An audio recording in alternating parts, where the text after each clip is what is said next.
Professor स्वर्ण सिंह साहब, ये संयम की बात आपने की थी पिछले सवाल के जवाब में, ठीक है संयम रखें, लेकिन जो पूरा स्ट्रेटेजिक फोकस जो कह रहे थे आरएसएन सिंह साहब ब्रेक पे जाने से पहले, अब शिफ्ट हो चुका है एक दूसरे हिस्से में, वैसे हिस्से में जो हमारे कई राज्यों को भी अपने लपेटे में लिए हुए हैं। तो हम लोग कितने तैयार आपको दिखते हैं? अब तक जो भी हमारी डिप्लोमेसी रही है, कूटनीति रही है, आपको क्या लगता है इस नए फोकस एरिया जो स्ट्रेटेजिक एरिया है उसको लेकर के हम लोग कितने सक्सेसफुली आगे कदम बढ़ा रहे हैं? देखिए, जो पार्लियामेंट्री कमेटी की रिपोर्ट का जिक्र हुआ कि जनरेशनल चेंज हुई है ढाका में, वो सही है कि इस वक्त आपको लग रहा है कि जो रेडिकल नैरेटिव है वो कुछ युवा लोग उसको आगे बढ़ा रहे हैं।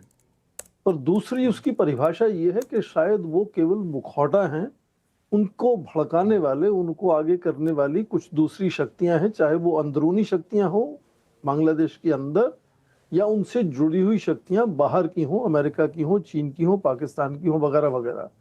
तो ये रेडिकलाइजेशन आज सच्चाई है बांग्लादेश में, और उसको भारत कैसे उससे जूझेगा वो हमें सोचना होगा। उसका प्रभाव जाहिर है कि ना केवल बांग्लादेश में रहेगा पर उनके आसपास के इलाकों में भी उसका, क्योंकि इस तरह के जो सेंटिमेंट्स हैं वो सभी समाजों में रहते हैं। उनको आप रोक के रखते हैं, चैनलाइज करते हैं या उनको भड़कने देते हैं, ये उसमें हमें सोचना होगा। और इस तरह से यदि रेडिकलाइजेशन बांग्लादेश में हो रही है तो उसका असर जाहिर है कि पड़ोस वाले दूसरे राज्यों में, दूसरे देशों में उसका असर जरूर होगा। और उसके प्रति जाहिर है कि भारत को जागरूक रहना होगा।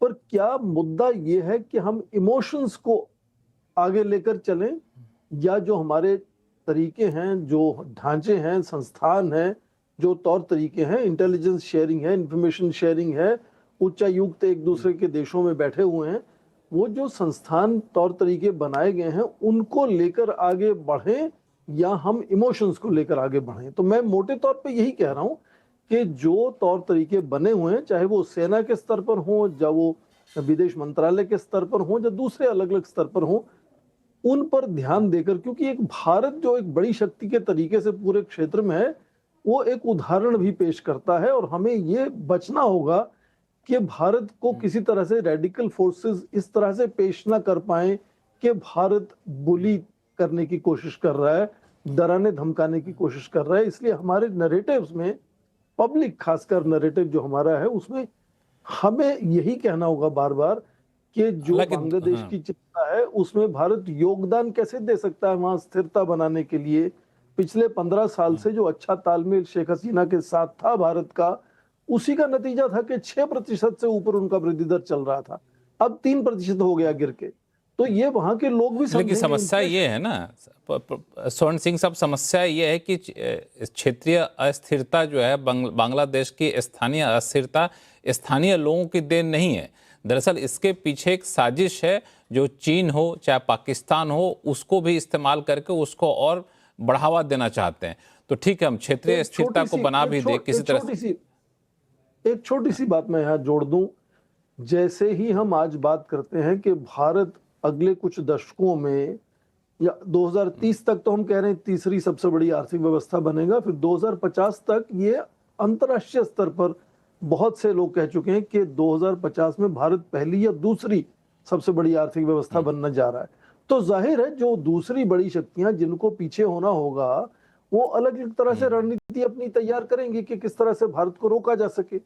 तो यदि अमेरिका कुछ करता है इस तरह से रेडिकलाइज करने का किसी हमारे पड़ोस में, तो वो अपने राष्ट्रहित को आगे कर रहा है।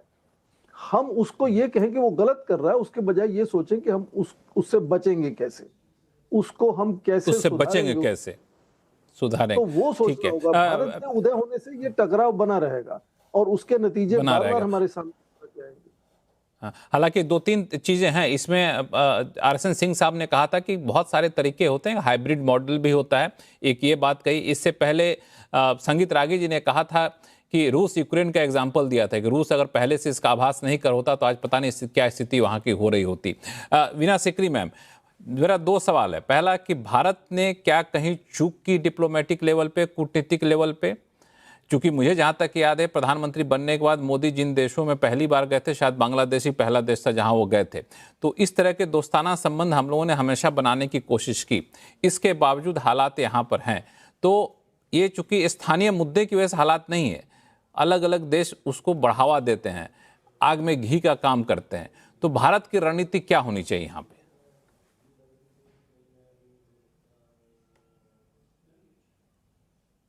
आप म्यूट पे हैं मैम।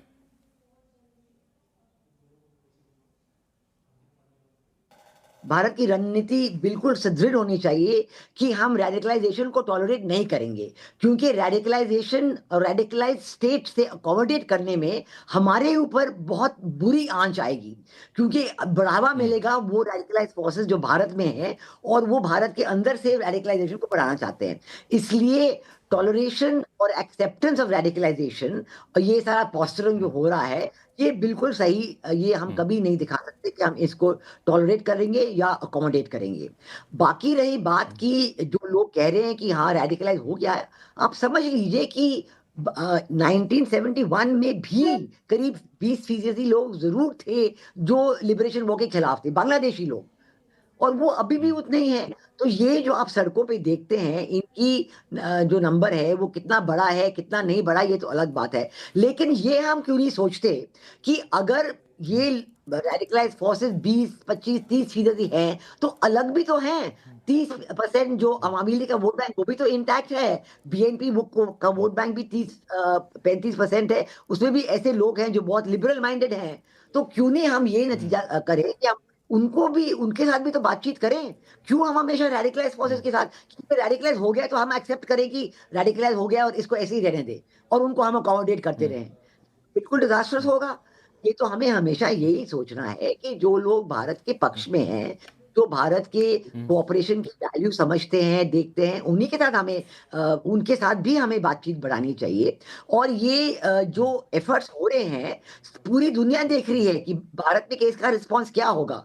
अगर वो देखें कि Bharat is ready to accommodate with the radicalize forces, तो फिर वो समझ जाएंगे कि भारत तो कमजोर है, वो तो अपने देश में भी रेडिकलाइज फोर्स के साथ अकोमोडेशन करने को तैयार है। तो ये एक बहुत ही it's double edge sword to say कि आप बड़े डिप्लोमेटिक तरीके से बातचीत करिए। It is a very double edge sword and we have to think very about that. So I think that जो इलेक्शंस की बात मैंने कही, ये इसलिए नहीं कही कि हम चाहते हैं कि आबादी को, मैंने इलेक्शंस इंक्लूसिव होने की बात इसलिए कही क्योंकि एक हमारी सरकार ने बहुत कड़ी निंदा की है और हमारी सरकार ने बहुत स्ट्रॉन्ग स्टेटमेंट दिए हैं कि बांग्लादेश में इलेक्शंस फ्री, फेयर, इंक्लूसिव होने चाहिए, पार्टिसिपेटरी होनी चाहिए, वरना वो क्रेडिबल नहीं हो सकते और कोई भी स्वीकारी नहीं होगी। और हमने ये इसलिए कहा है कि हमने इस पे फोकस किया है क्योंकि आज की जो स्थिति में वो चाह रहे हैं कि लिबरल फोर्सेस को अलग कर दीजिए और सिर्फ रेडिकल फोर्सेस को लाके उनके बीच इलेक्शन कराइए। ये तो गलत स्ट्रेटजी है, इसे हमें अपोज करना है। समस्या ये है कि हम वहाँ के इलेक्शन प्रोसेस में दखल तो दे नहीं सकते हैं। हम वहाँ के इलेक्शन प्रोसेस में दखल देने की बात नहीं है, प्रोसेस डिसाइड करने की बात है। दखल कोई भी नहीं दे रहा, हम सिर्फ कह रहे हैं कि इलेक्शन प्रोसेस, ये तो यूएन सब लोग कह रहे हैं, ये तो कोई हमारी कहने की बात नहीं है। किसने कहा है कि इलेक्शन प्रोसेस नॉन रिप्रेजेंटेटिव होना चाहिए? सब लोग जानते हैं कि अगर इलेक्शन प्रोसेस नहीं, जब इस पर बयान आया तो हम लोगों ने कहा कि इलेक्शन प्रोसेस में सारी पार्टियों के शामिल हो, समावेशी शब्द का इस्तेमाल किया। उसी को जब दोबारा से वहाँ के नेता ने जब उसको व्याख्या की तो उस शब्द को हटा दिया। मतलब एक तरीके से कहा कि हर पार्टी उसमें हिस्सा लेगी, ये ज़रूरी नहीं है। तो ये एक मैसेज गया कि एक खास पार्टी को, शेख हसीना की पार्टी को बाहर रखने की कोशिश है। ऐसा में होता है, अगर कट्टरपंथी वहाँ पे काबिज हो जाते हैं तब तो स्थिति और ज़्यादा बिगड़ेगी। क्या सिन्हा साहब? बिल्कुल, तो इसलिए मैं कह रही हूँ प्रोसेस जो है। एब्सोल्युटली मैम, जरा बोलूं मैं? के सिन्हा साहब, एक मिनट, के सिन्हा साहब। हाँ, एब्सोल्युटली साहब, आप कंट्रोल नहीं कर पाएंगे। सेक्रेटरी मैम जो कह रही थी, इलेक्शन की बात आप कर रहे हैं, जनवरी 2024 को आप देखिए, इलेक्शन तो हुआ था, शेख हसीना तो आई थी ना, आउस्टेड किया गया ना। कौन किसने कहा जनवरी, ये वहाँ पर बुश होते थे, उन्होंने ये कह, नॉट बुश, जो पिछले थे, वो उन्होंने कह दिया कि इट वाज रिग्ड इलेक्शन, उसको मान्यता नहीं दी। 2024 की इलेक्शन की मैं बात कर रहा हूँ। तो और आप बताइए, उस समय और हम इतना डरे डरे क्यों रहते हैं?